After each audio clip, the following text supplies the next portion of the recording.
Welcome to Teaching Truth. My name is Glenn Cartwright. What happens when a good man dies? Well, this week in our reflections we're looking at a good man, Stephen, a man who was full of the Holy Spirit, and considering what lessons we can learn from his being the first Christian martyr, from his testimony and from his death. Yesterday we looked at the setting, and today we are going to look at the Sanhedrin and Stephen's speech to the Sanhedrin as we find it in Acts chapter 7. But to set the context for that, we have to go back a chapter into Acts chapter 6 and discover what Stephen had done to appear before the Sanhedrin. Stephen had been chosen as one of the seven. And we read in Acts chapter 6 that he was a man full of God's grace and power, who did great wonders and miraculous signs among the people. Opposition, however, arose, and the long and short of the story was that Stephen was seized and brought before the Sanhedrin. False witnesses were produced who testified, and as a result the high priest asked Stephen whether these charges before him were true, and Stephen presented his speech to the Sanhedrin. Now, at this particular time, in this particular Sanhedrin, there were two leading elements to the doctrinal positions of the Sanhedrin in Jerusalem. Some of the Jews from Alexandria and also from Cyrene, they had a particularly tight view in relation to some of the key events within the history of Israel.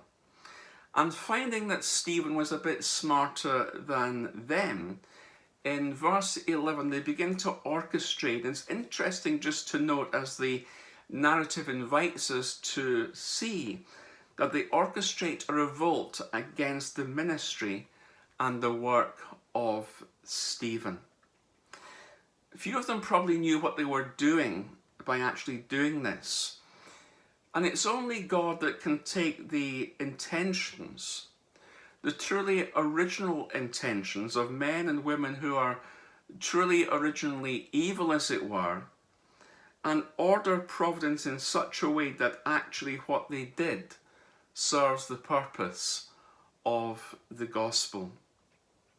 They would never have done this had they known that the God who Stephen was witnessing to in his speech could take their negative and make it a positive. They charged Stephen with the sin of blasphemy. And in this particular synagogue, that only meant one thing: the death penalty. It was the sin that saw you going outside the city wall, hiring in the henchmen and getting some stones together to kill the accused. So while Stephen is giving answer to everything that he has been charged for, the deed in the mind of the Sanhedrin is already done. They've already in their minds sanctioned his death, and there are being stones piled outside the court ready for his stoning. They incite people to be against Stephen. They produce false witnesses, and he's dragged before the Sanhedrin. And it says that after all of this, what the people saw was Stephen on trial and his face like that of an angel.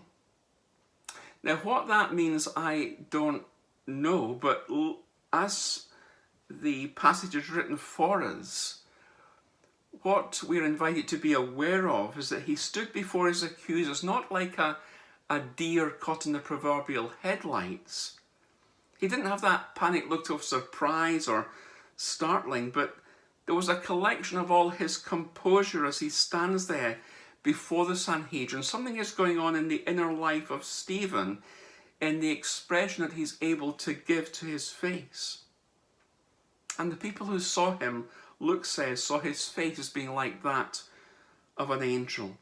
The high priest asked the question, are these charges true? And chapter 7 sees them present a reading of Israel's history from the law of Moses as their leader, and finishing with an application in verse 51 that simply is the mother and father of all sermon endings.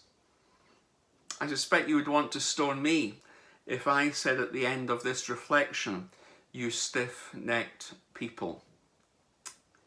See, there's no wonderful, nice, happy ending to this monologue that comes following the question, are these charges true? They didn't bow for a benediction, but rather they were furious and gnashed their teeth at Stephen. The Sanhedrin gnashing their teeth in the sense that is being described here means that there was no small amount of rabble. Someone breaking the silence saying, kill him, and this rabble ensuing, the high priest sees, and everyone who's there within the gathering listening to Stephen begins to pulsate with that sense of vengeance. All of whom could grab an Old Testament text to justify, interestingly, because they think he's been blaspheming. And here's the interesting thing from Stephen's speech to the Sanhedrin, that what's repulsive to them in the Sanhedrin is the thought that Stephen is somehow trashing all their traditions. They're looking at the indignity of this young upstart from Jerusalem, this young Jewish convert to Jesus. They feel everything that he has said in his speech about the great father of faith of Abraham and Moses. They see him as someone who is just trashing everything they've come to believe is true. Whereas in actual fact, Stephen in his speech is reading the events of Israel's history from a place of valuing Jesus as the Messiah and the fulfillment of the promise given to Abraham, Isaac, and Jacob. And so Stephen stands before the Sanhedrin, and I suspect very aware of the teachings of Christ in relation to the persecutions that would come upon those who commit themselves to the way of God. Jesus said that if anyone would deny themselves, take up their cross and follow me, it would not be easy. And Stephen was experiencing that. He is about to be stoned. He has made his reply to the Sanhedrin, not caught as a deer in the headlights, but as a man full of the Holy Spirit, of wisdom and of conviction.